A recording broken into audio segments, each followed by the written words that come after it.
So thank you for coming by.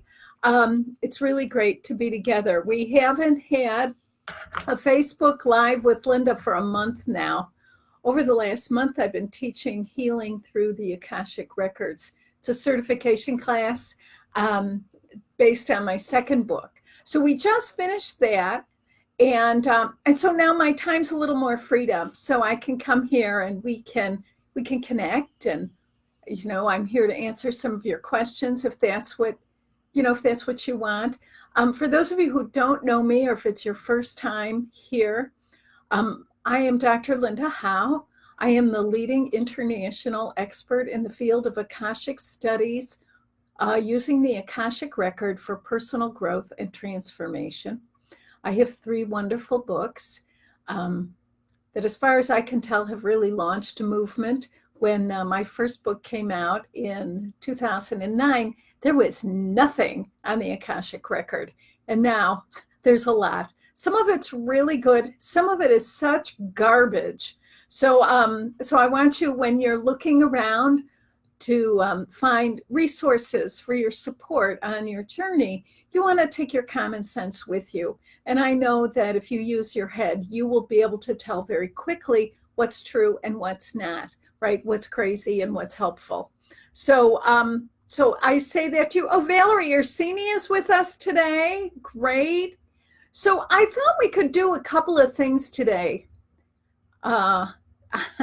Great. Oh, Sue Acker is with us. Hi. Mary from California. Vanda.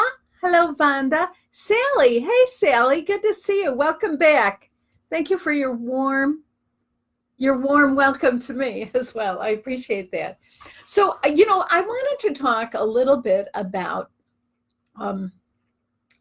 what's going on in the world. This is my map. Anyway, and here we are, right? We're really here on the planet at this time. And believe it or not, oh, good. Hi, Jim. Thanks for coming by. No matter what thoughts we have, the truth is we all chose to be here for this. There are some days I wake up and I wonder, what in the name of heaven was I thinking? Right? Because this is not an easy time. It's a wonderful time for spiritual growth and transformation. If what you want is comfort, I don't know. Come back, right? Another planet, another century, and I think it'll be more comfortable, because it's certainly not now. We're in the middle of this global pandemic. And no matter how you understand it, it doesn't really matter where it started, who started it, it doesn't matter, right? The fact is that there are some essential spiritual truths being revealed to us through this very challenging time. And I think one of the most powerful truths, is that we are all one, that we are already one, that we are a world that has found its unity in so many ways, whether it's global health systems, whether it's global economies, whether it's, supply chains. However we look at it, there is not any place on the planet where you can successfully isolate from other human beings, other cultures, other identities, religions, political groups, right? You cannot maintain your isolation for long and live reasonably well on this planet. Actually, our very existence is calling for us to acknowledge what's always been true. It's not new that we're all one. What's new is that we're noticing, like, oh, really? Oh, I didn't know that. But yes, it's really true. Oh, Janet from New Orleans. Oh, Irene. Hi, Irene and Diane. Good to see you guys. Thank you.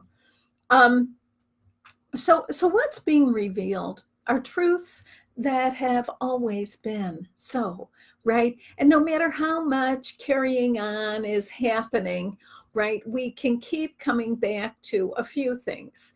The first thing is that we're already one. Like it or not, this is the way it is. And the way of the future is,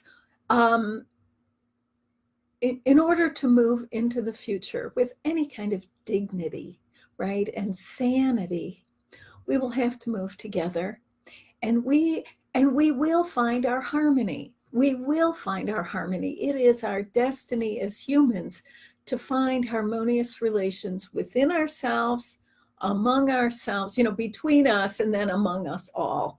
It's our destiny. Okay. And we're in the part where we're realizing how much we actually need one another. So here in the West, the idea of what do you call it? Independence. It's a very strong idea here, right? That, oh my God, self-reliance is king, right? Well, what we're finding out is that self-reliance, there are some things there are some things we can only do for ourselves, right? Like I can only have my own spiritual experience. I can only make choices to transform my experience in my everyday life. You can't do that for me. Even if you love me, even if you want to help me, whatever, you can't do that for me, and I can't do that for you. And actually, one of the most empowering experiences any of us have is that experience where we recognize that the life force is already here and that it is our karmic imperative, if you will, right, to actually learn how to have a more conscious connection with the life force within and to go from there. Very, very exciting. And as each one of us do this, the whole of humanity is transformed. What's been very interesting to me lately is I've had a lot of people send me notes about the virus and what it's teaching others, right? It's teaching the bad people this, it's teaching the good people that they're better. I mean, whatever it's teaching. The fact is, and how it's going to transform the collective.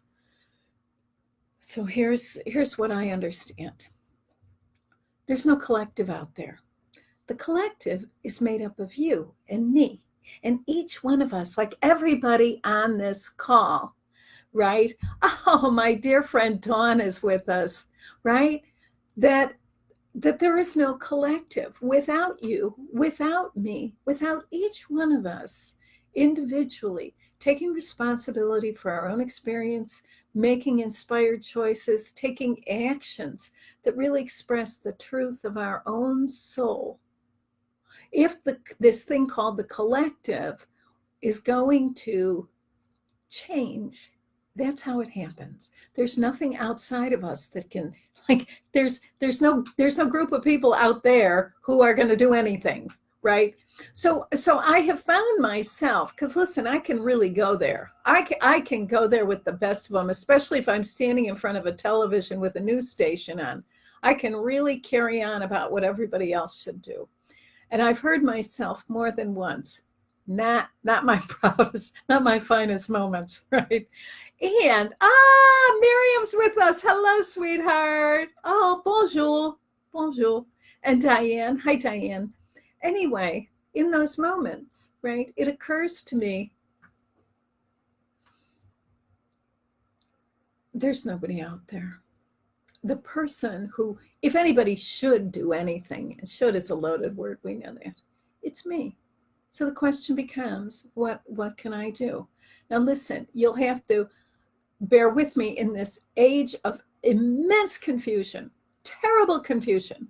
And Wendy raises this great question, how do we return to normal? I don't think there's any place. I think normal is gone, Wendy. Anything that I thought was normal, poof, gone. And I've thought about this, right, in setting up classes and such for this year, whatever, 2020, I am not getting on an airplane this year, right? I'm not, and there's nothing I love more than an airport. It's true. And I love to fly on planes and I like to go to new places and, right, discover new experiences. I love all of it. You know what? I'm not doing that this year. Okay. because it is like, if I look outside to the world, I notice, oh, there are people who say, go, go, and don't be afraid, and don't be a victim, and don't be, don't be whatever, right? Don't fall for the nonsense, fake news. Then we have people on the other side, right, who say, don't leave your house. It's dangerous out there, right?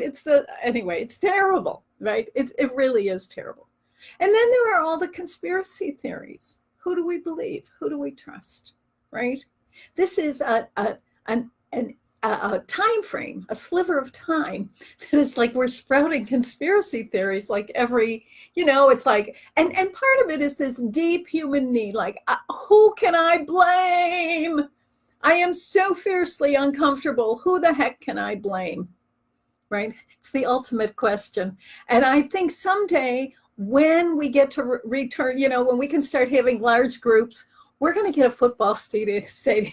I'm going to invite everybody, and we're going to spend 2 days exploring the question, who can I blame? Anyway, it's a terrible joke, but I think about it, how deep that is in us, because this idea that we're responsible for our own experience is so new.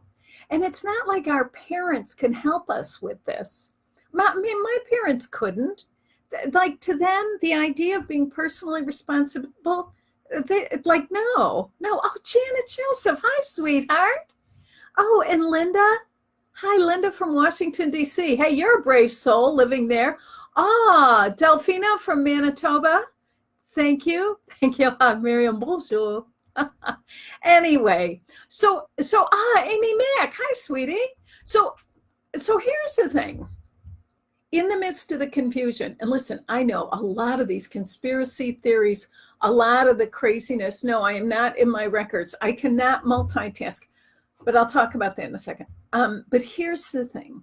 In the midst of all this, I don't know about you, but I want to know, I want certainty. First of all, I want a guarantee. I want certainty. You know what? There isn't any.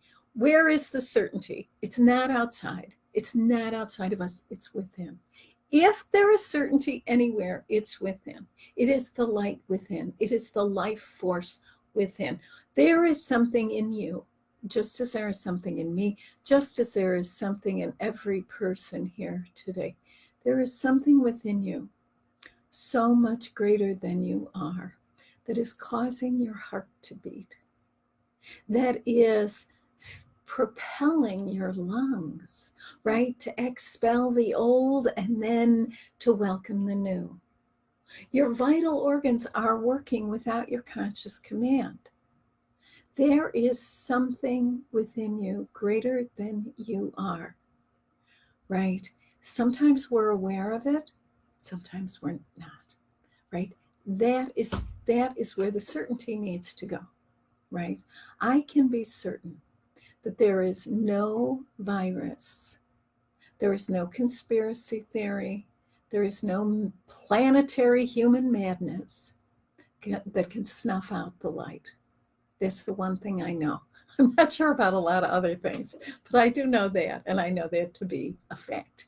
I don't care what we do. I don't care what you do. I don't care what you do to me, right? I don't care what I do to you. I mean, you understand this. I'm just saying that that will not, our worst behavior, our greatest fears will not extinguish the light within. It is an energetic impossibility.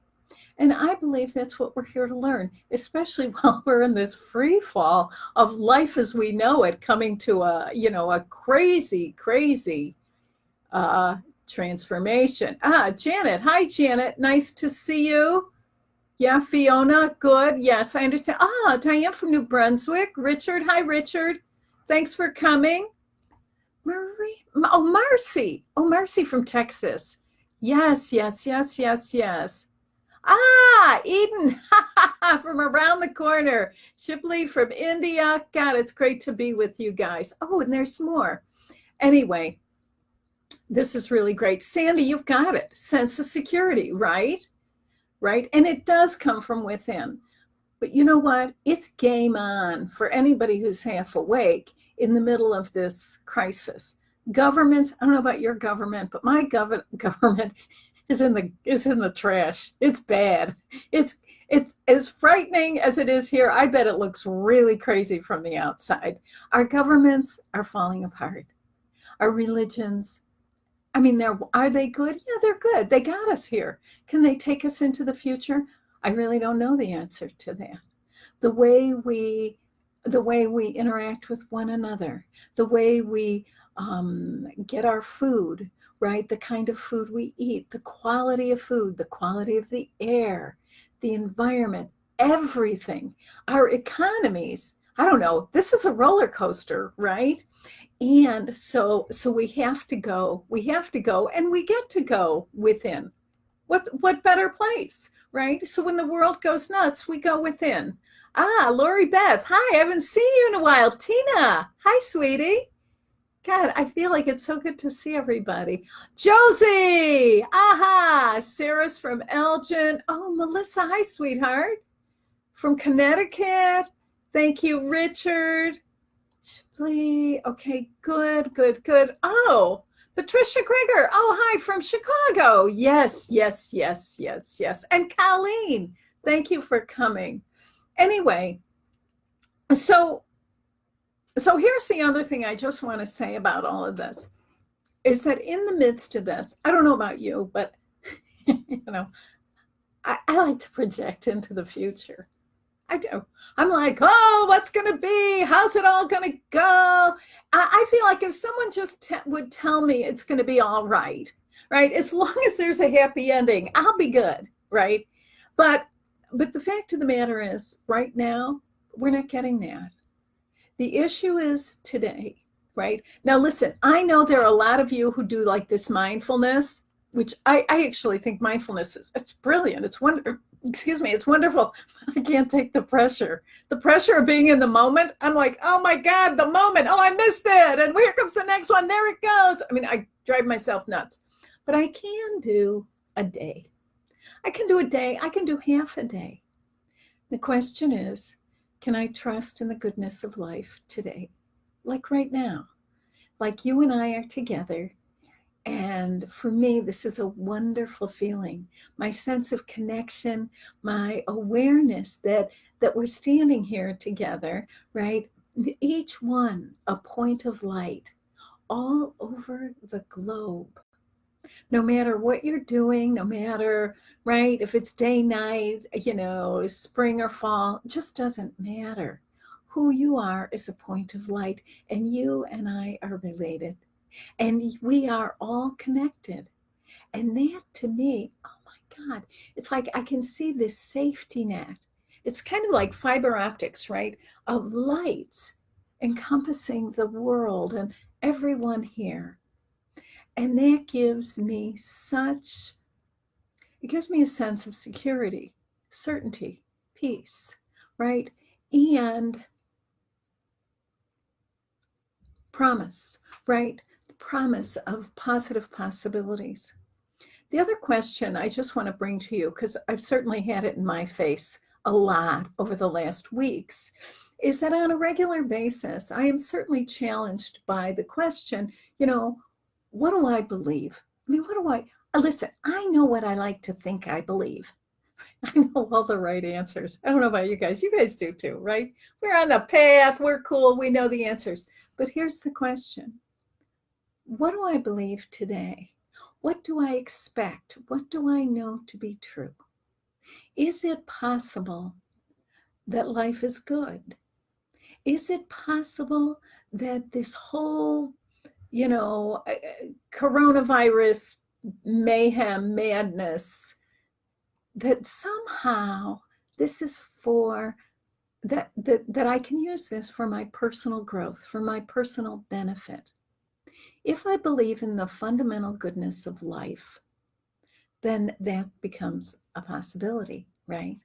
However, if I believe that life itself is uncaring, punitive, mean-spirited, it probably it's a good idea to go home and pull the covers over my head because this is looking pretty bad out here.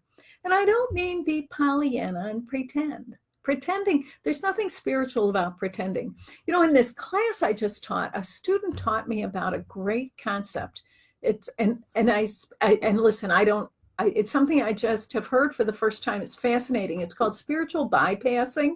So it's using spiritual ideas to avoid our human experience. Now, in my work in the Akashic Record, what I have come to understand is that the real test, the acid test, if you will, of a valid spiritual approach is that it takes us into our humanity, not away from it. It takes us into better relationships with people, not away from them. It takes us into the world community, however it is, right? I mean, for me right now, it's in my neighborhood, which I found out I really like. Do you understand this though? It's like, and if a spirituality does not give you the opportunity to be the human being you are, I say, who needs it? It's all a bunch of poppycock. Actually, you know, I'm thinking of other words, but I'm gonna, you know, whatever. Okay, so we have some questions and concerns here. Right. Feeding everyone. There is enough food on the planet. Right. These are great. Balance will be restored. Yeah. Oh. Joy, you're from Urbana. You know, I went to Champaign for graduate school. God. Yes. So in this group, somebody's saying, let's see, I understand. Listen, I understand. A lot of you guys, you really have a great sense of camaraderie and you love to extend yourselves to one another, right? You love to give it, you know, it's to give encouragement. But you know what? On this Facebook, don't do that. Okay, every person, see what I know, and I want you to know I'm not worried. I know that every person who comes, whether it's to my classes or, you know, to the Facebook Live, every one of you has within you the ability to know your own truth and to find it. That's what I know. And so I'm not like, I never have to worry about you guys, which is really good. Okay, Melissa's learning Akashic Records. Well, Melissa, I hope you're learning the Pathway Prayer. Hey, listen, I wanted to tell you guys, I finished my 4th book. It's called Inspired Manifestation. It's in the pipeline. And as soon as I have dates and all that, you know, publisher's information, I will share it with you. But I do want to tell you the good news. Right. Okay. Now, what else? Now, somebody asked me, who is this? Is that Darmid? Yes, Mark. All that matters is today. It is the truth. So it's like, what matters is today. And if today, you know, so we take care of today, and then tomorrow, there's tomorrow, and we'll be ready. And if in today we need to do something to prepare for tomorrow, well, then we do it. But we do it all consciously. And sometimes we do it gracefully, and sometimes we don't. Sometimes we're real clodhoppers. I mean, I am. So I wanted to talk to you for, somebody asked, I'm trying to find it. Somebody asked if I was in my records. Absolutely not. Okay, Melissa, I have 3 books. I would recommend reading them all. They're, you know, I don't know which one you read, but read them all. The first one is How to Read the Akashic Records. Second is Healing Through the Akashic Records. The third is Discover Your Soul's Path. And here's something really exciting. They're coming out on Audible with me reading them.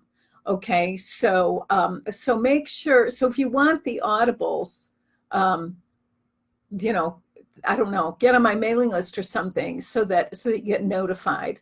Because I happen to think the Audibles are really good. Because you know what? It's the meditations are in there. The guided practices. And I know for a long time I've been very frustrated because you would, you know, I get emails from you guys. Oh, I want to do this. Do you have a recording? And I just didn't have one, right? But now if you get the Audible, there's recordings. And I've also recorded two so far, compilations of guided practices. The first one is for spiritual awakenings, and the second one is for spiritual growth and transformation. Now you'll love this. There's a backup at Audible. I guess everybody's going on Audible. There's a backup on Audible. So I don't know exactly when these things are coming out. I know everything's in the pipeline. I am in the pipeline. Anyway, okay, cool. Oh, good. Oh, Melissa, that's great. And then you have it, right? And then you have it. Thank you, Janet. Yes. So somebody asked, are you in your records? No. See, I have found it is not helpful. Working in the records is a spiritual practice. It's a discipline, right? And so when I'm in my records, I don't do anything else. For me, it's not a good idea. I don't open my records and wash the dishes and take the dog for a walk. I don't do that. What I do is I open my records. I have my little journal book, right? My cup of tea, some things I need, right? I make my, and I go in with my questions, right? And then when I'm done, I just write whatever seems like. And I have to tell you, what's so funny working in the records is when I'm in the records, I always think, this is so obvious. What's the big deal? Why, what's the big stink, basically? And I get frustrated with myself. And listen, I've been doing this since 1994. That's many years of frustration, but you understand. So then what I do is I close my records and I close the journal and I go about my business. And when I come back to my notes later, I'll look at them and I'll go, God, that's good. That's really helpful. Sometimes when we're very close to something, this is my experience, it's very hard to evaluate. So I like to take some space.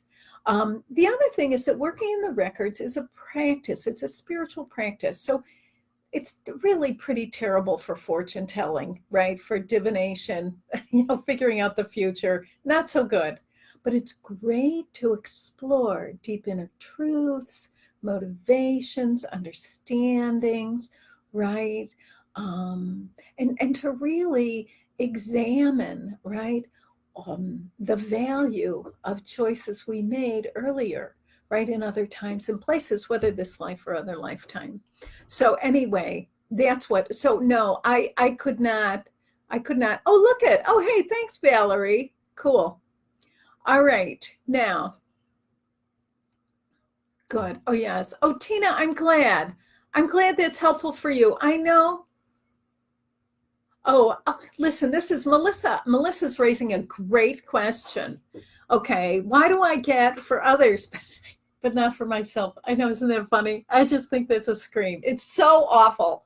But here's what I've come to understand. I too have this, right? When I'm doing my own work and cultivating my own awareness within my own records, right? It's a very different process. It's a process of self-examination, reflection, emerging truths, right? It's very different. This is not like, what do I wear today? Is it better for me to eat, this or that? No. But it's great to look at, wow, this is the choice before me. And I know there's pros and cons to each one, but I want to make an inspired selection. Help me to see the truth about this, to begin to examine that. So if, I'm not in a hurry, I'm not in a crunch, right? And I allow these greater truths to be revealed, okay? Now, when working with another person, it's the same thing. Melissa, I know you know this. You know how you have friends and they'll ask you a question and what they're seeking is so obvious to you, right? But that's because you're outside of them. Doing readings for other people is like that. It's like to step out, to be on the outside of a situation rather than the inside of it. Our perspective is radically different. Okay, so that's the first thing, but here comes the doozy. Those of us who can be very good at doing readings for other people often have a really hard time accepting support and assistance from others.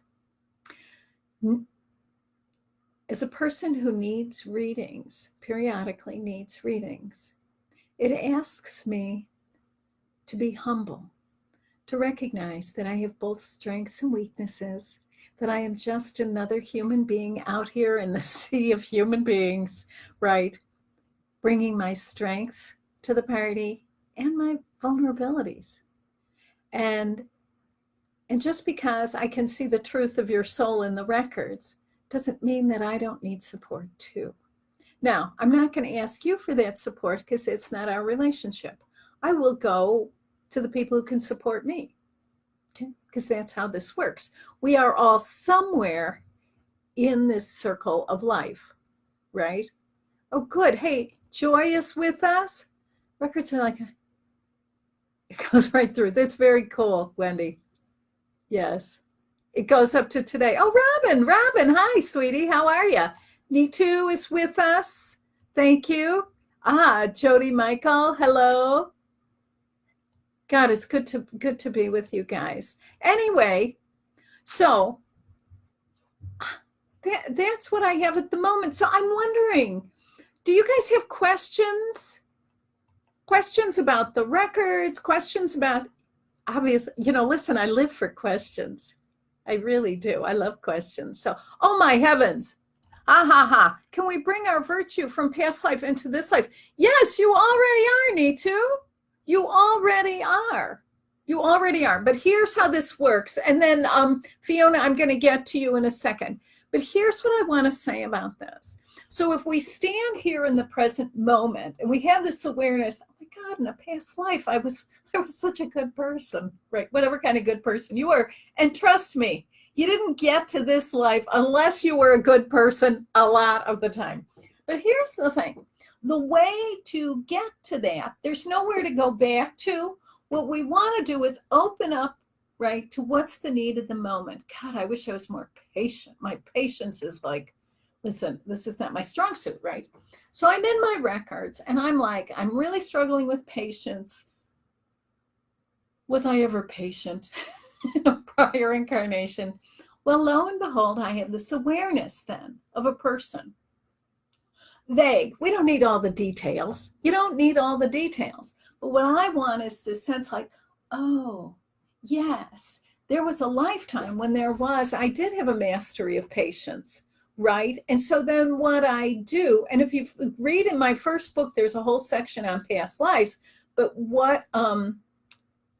and actually in the compilations of guided practices, there's one where we actually draw on the positive characteristics we've cultivated in other lifetimes. Absolutely. Now, here's the other thing I want to tell you, Neetu, that's fabulous, is that the only reason, the only reason I want patience is because I've had it in other lifetimes and I miss it. Otherwise, I wouldn't even want. I mean, first of all, who wants patience? Actually, it's a great thing to have. But do you understand? My desire tells me that somewhere along the line, I have already synthesized this quality, and I'm just off the beam with it in this life. So yes, absolutely. Now, okay, what is the secret? The secret of the pathway prayer process, I don't understand about, there is no secret. There is no secret. If you read in the first book, How to Read the Akashic Records, I talk about, how the prayer came to me and my experience with it. What I have come to understand about the prayer are a couple of things. First of all, it's disciplined, right? And the stronger our discipline, the deeper the dive. I mean, you know that if you watch people who high dive, they're really disciplined. These people are disciplined. Okay. So when we follow the instructions, it's a direct path in. The structure is formed by the vibration of the words, right?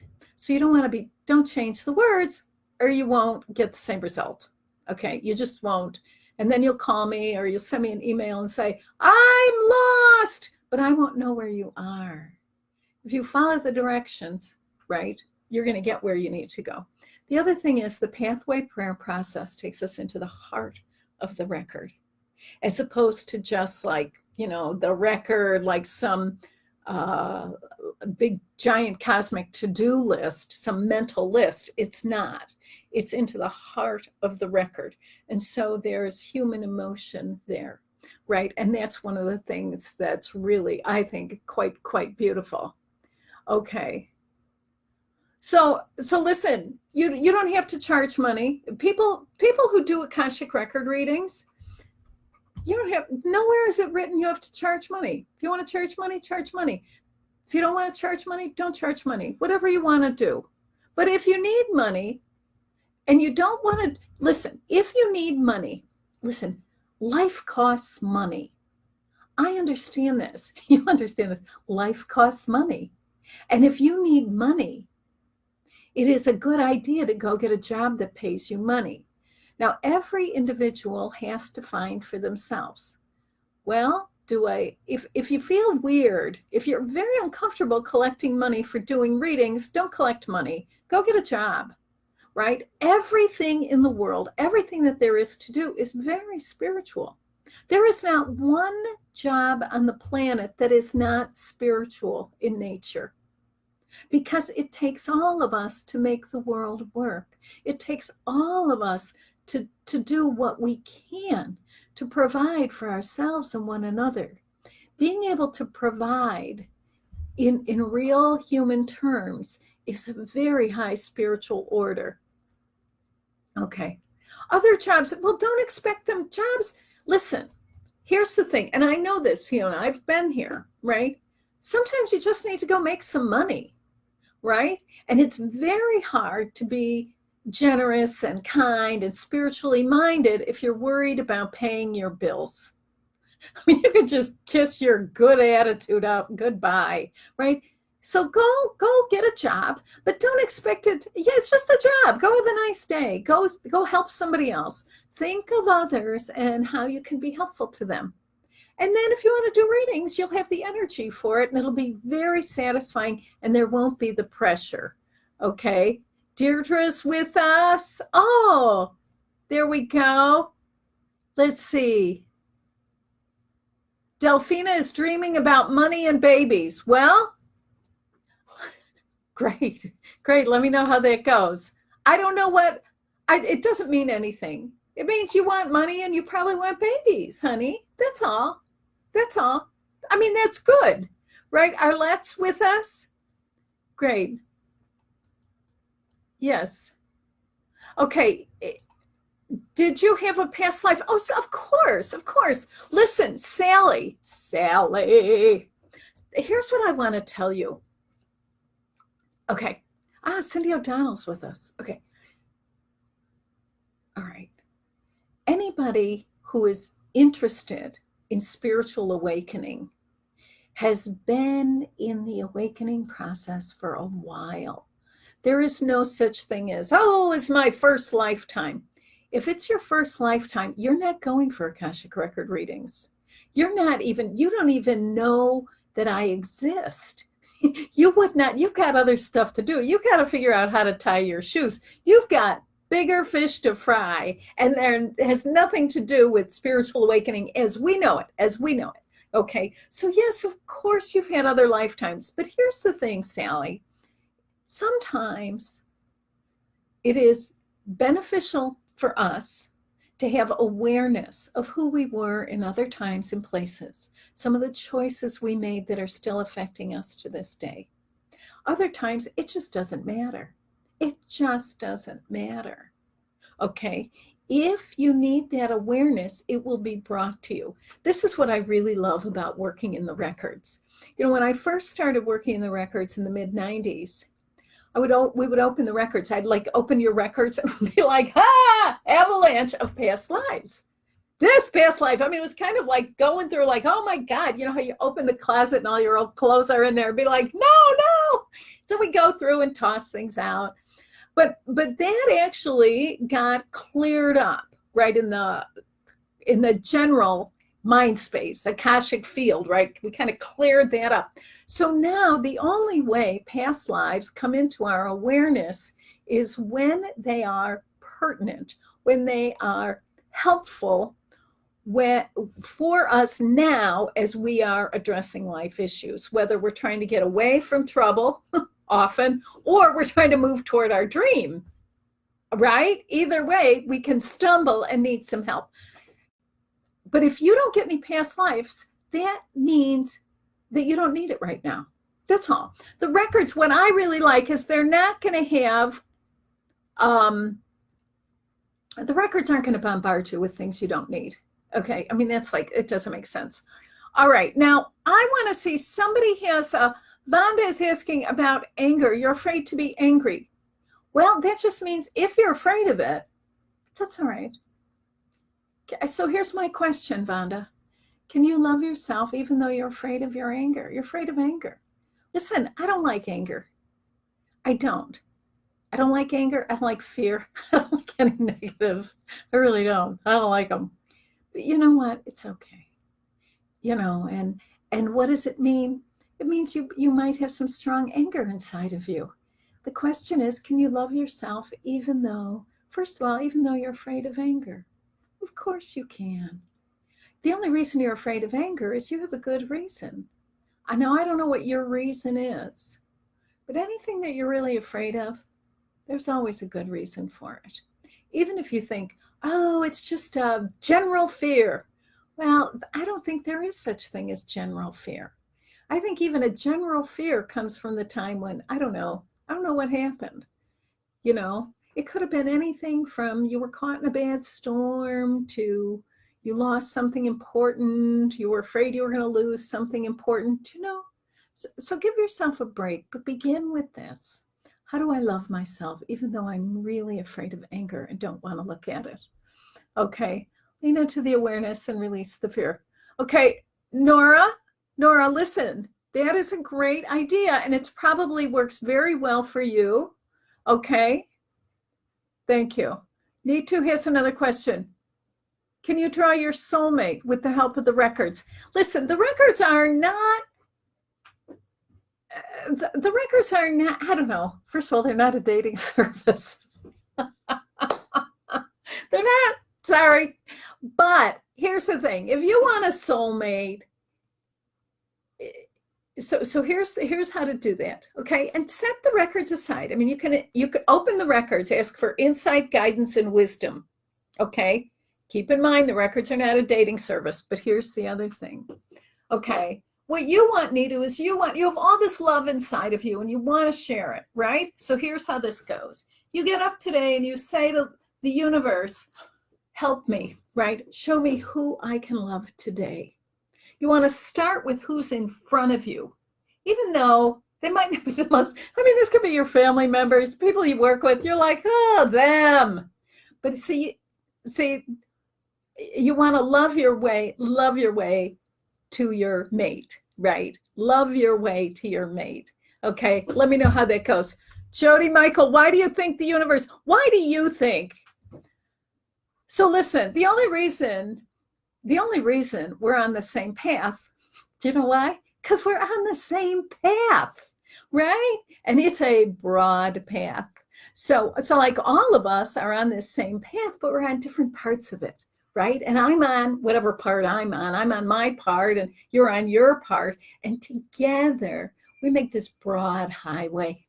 There's only one path, right? But that's how we're all together. Vanessa's with us.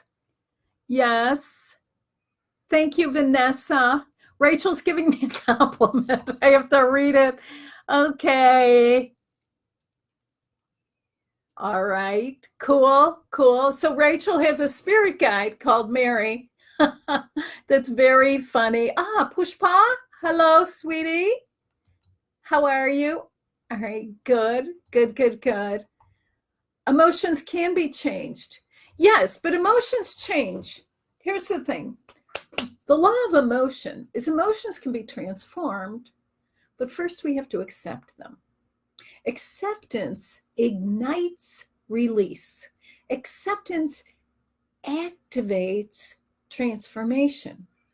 As long as we are in any kind of resistance, right? Pushing away, denial, pretending, ignoring, minimizing, those rascals They get stronger. They're like little pit bulls. They dig in, and then we never get rid of them, right? So the only way emotions are transformed is when we accept them. Sometimes we have to start by accepting ourselves, even though we find our emotions unacceptable. I have certainly done a lot of that, and it's good. It's good. Hi, Anna. Good to see you. All right, now listen, you guys. I have to get going. Okay, listen. I'm going to tell you, I'm going to say this. I may say it every time we get together. Do not give each other advice on my Facebook. Okay? I know you want to be helpful. But the idea here is not that you give advice to one another. The idea here is that you ask questions for yourself and you take the wisdom in for your own growth. Your growth is your responsibility, right? So do that. How can they help with grief? Well, they shine the light on the truth. Grief is okay. Listen, grief is very uncomfortable. Ugh, but it's important, right? So the question is, how do I love myself even though I'm grief-stricken and haven't washed my hair in a week, right? Okay, how do you receive information? Okay, so I would say, Jan, in my first book, I talk a lot about how we get messages, right? Everybody's different. 85% of the people who work in the records have a sense of knowing. That's what I have, right? Sense of knowing. It's like, whoa, well, that seems true, right? It's not a hard science. It's not any kind of science. It's soft tissue, all right? So there's the seems like sense of knowing. Then 10% of the people who work in the records using the pathway prayer process get images. That's great. That's 10%. 5% are audio. They hear things. I want you to know something. I have probably, I don't even know. I mean, I've clocked, I don't know, well over 10,000 readings. Since 1994, I've been working in the records probably, I don't know, 30, 40 hours a week. And you know what year it is. And I want you to know I've seen about 5 images. And when people tell me they get images, I'm like, it's not fair. See, it doesn't matter. It doesn't matter. What's important is, what is the quality of the communication? Does it touch my heart? Does it make sense? Is it useful to me? That's what counts. And if you need to see images, the universe is going to give you images, right? If you need to hear, you'll hear. So be open to how you get it. How you get it. Like, it's not like, oh, it's better to get it this way. No, what's important is, what's the truth? What are you understanding? This is an infinite spiritual resource. So, and spiritual is all about love. So the question always comes down to, how does this empower me, right? Make it easier for me to be more loving to myself and others. That's really, I don't care if you see colors. I don't care if you see auras. I don't care if you talk to dead people or aliens. None of that matters to me if you are not treating yourself and others with kindness and respect. That's the real test of a spiritual consciousness. Okay? All right. So, all right. We've got Fiona. Okay. Next Tuesday. All right. Now listen. Let me tell you. Yes. See, and you know immediately who you, I mean, if you're paying attention yourself, you guys are paying attention.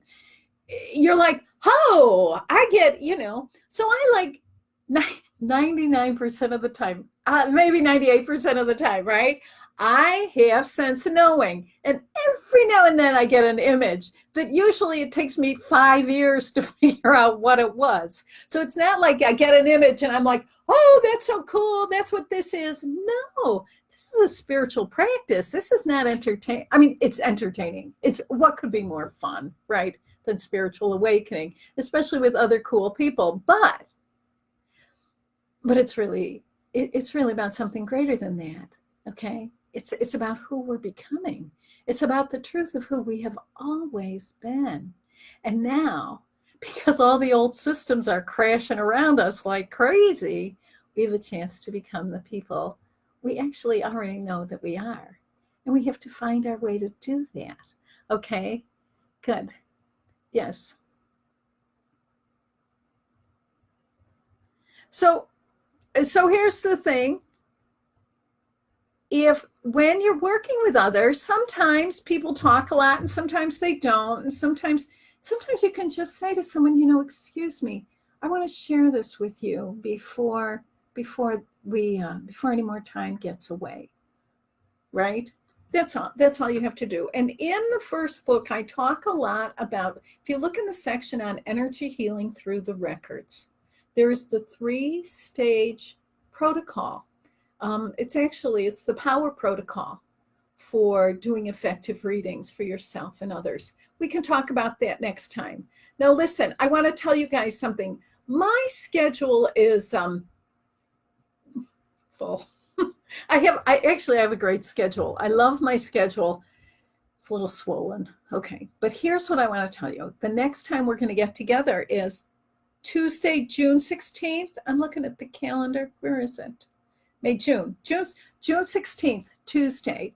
Okay, live with Linda. And God, I hope you'll be here. Same time, 1 o'clock Central. We'll be here for about an hour. Bring your questions about the records, about how to use them, about the quality of your life, about how to use a spiritual resource to navigate what seems to be very unspiritual times. Anyway, I love you guys. I thank you. I am so grateful that you and I both recognize our connection and that we're able to enjoy each other, because really the most spiritual thing we could do is to be happy. Thank you so much.